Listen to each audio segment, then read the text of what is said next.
ዲዛይን ከመስራት በላይ የኛ ሀገር የምህንድስና ትምህርት የሰሩ ሰዎች እኮ ይሄን ዲዛይን ለማምጣት ነው 5 ዓመት 6 ዓመት የሚማሩ። እነዚህ ሰዎች እዛ ሳይደርሱ ከደረሱበት ለምን ነው የምናስገድዳቸው? ከቻለ ዲግሪውን አመጣን እንስጣቸው ለነሱ። ከዚህ በላይ ምን መሰልጠናል? ስልጣኔ ማነገራችን ላይ በህግ መመራት ማለት ነው። ሌላ አይደለም ስልጣኔ ማለት። አንዴ በወጣ ህግ የህግ አስከባሪውን ሳታይ ህጉን ባህልህ አርገህ መመራት እሱ ነው እኮ ስልጣኔ። ሌላ ምንም ነገር የለውም የስልጣኔ። ህግ አወጡ ባህላዊ ዳኞቹ፣ ያን ህግ ባህል አደረጉት። በዛ ባህል ህዝቡ ተመራ። ከዚህ በላይ ስልጣኔ ምን አለ? ስልጣኔ እኮ ነው በቃ። ሌላ ምንም ትርጉም የለውም ስልጣኔ ማለት። አንድ ሰው ይሄንን አክብሮ ይሄን ያህል ረጅም አንዳንድ ቦታ እስከ 7-8 ኪሎ ሜትር ነው ገጥሞኛል። በጣም በተከታታይ ምንም ሳይቋረጥ መንገድ ላይ ገደል ካልገጠመው ወይ ወንዝ ያው መንደር የሚከፍል ወንዝ ካልገጠመው በስተቀር እሱንም ተከትሎ ይሄድና ረጅም ቦታ ይሄዳል። ይሄንን አክብሮ ቅድም እንደተባለው 150 ዓመት ነው አሉ ማለት ይሄው አለ። ይሄን ያህል ጊዜ ሳይቆርጥ ይሄድን ከቆየኮ ስልጡን ማህበረሰብ ማለት ነው። ሌላ ምንም እኮ እኛ ወደዚህ ለመሄድ ነው እየተማርን ያለው። እዚህ ለመድረስ ነው ልጆቻችን እያስተማርን ያለው። እና እኔ እንዳውም እዚህ አካባቢ ያሉትን አመራሮችና እዚህ አካባቢ ያሉ ሽማግሌዎችን ሞቅሰው ይሄን የመሰለ ነገር እንዴት ደብቃችሁ ይሄን የመሰለ ነገር ዛሬ እኮ በሰሜን በደቡብ በምዕራብ በምስራቅ ያሉ የገጠር ኮሪደርን የሚያስቡ ሰዎች መጀመሪያ ማየት ያለባቸው መጀመሪያ ማየት ይቻላል ወይ? አዎ ይሄው። ማህበረሰቡ ያውቃል ወይ? አዎ ይሄው። ለዚህ የሚሆን ህግ አለ ወይ? አዎ እዚህ አለ። ለዚህ የሚሆን ባህል አለ ወይ? ይሄው አለ።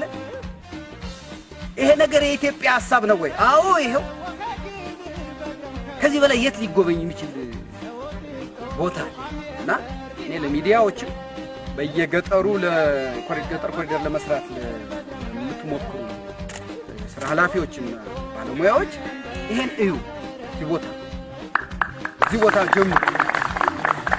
እኔ እንዳውም በመንገድ ላይ ያለፍኩባቸው የመጣሁት ከተሞች ይሄንን ወደ ከተማ ይዘው ባለመሄዳቸው ነው።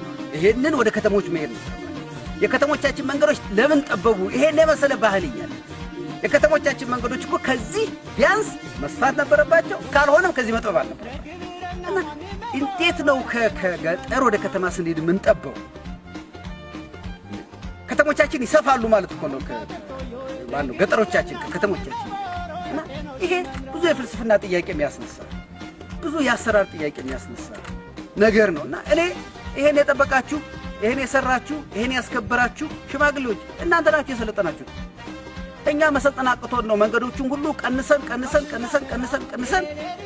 የዋሁን መኪና ማሳለፍ እስኪያቀተን ድረስ ለመንግስት ዳና ያመጣንበት እየገፋን ስንችል ቤቱን ካልቻልን አጥሩን ካልቻልን የሆነውን ነገር እየገፋ መንገድ ላይ አውጥተን ዛሬ አፍርስ አታፍርስ ካሳ ክፈል አትክፈል በዚህ ሂድ በዚያ ሂድ መከራ የታየው ይሄ ስልጣኔ ነው።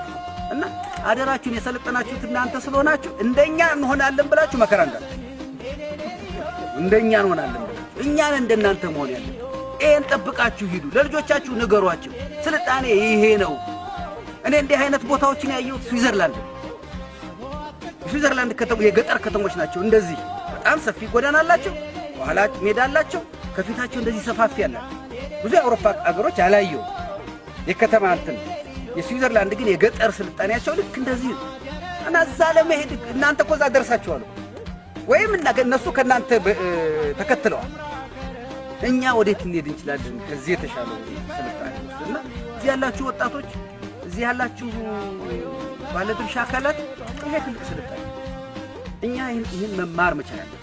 የዞኑ ወረዳው፣ ክልሉ፣ ሌሎች ክልሎች፣ ሌሎች ወገኖች መጥተው እዚህ እንዲያዩ፣ የምህንድስና ሰዎች ከዚህ መጥተው እንዲያዩ እንዲህ አይነት ጎዳናዎች መሰራት እንደሚችሉ የግድ የሆነ እዚህ እኮ ትራክተር የመጣ አይመስለኝም። እኔ አሰራሩን ሳየው ገዛ አይደለም። የሆነ ግሪደር አላስፈልጋችሁ፣ የሆነ ዶዘርም አላስፈልጋችሁ፣ የሆነ ነገር ማድረግም አለ።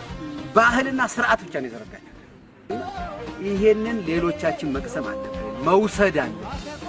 ሌሎች መጥተው እንዲያውት አድርጉ፣ ንገሯቸው። መጥተው እንዲያው እንንገር፣ ሁላችንም መጥተው እንዲያው መጥቶ እንዲህ እንደሚቻል በገጠር ውስጥ እንዲህ አይነት ያማረ ነገር መስራት እንደሚቻልና ባህል እንደሆነ መንገርም ማሳየትም አለብንና ይሄን የጠበቃችሁ የአካባቢው ሰዎች ይሄንን ደግሞ የተንከባከባችሁ ወጣቶች አባቶቻችን እሴት ነው ብላችሁ እናንተ ተመሰግናላችሁ።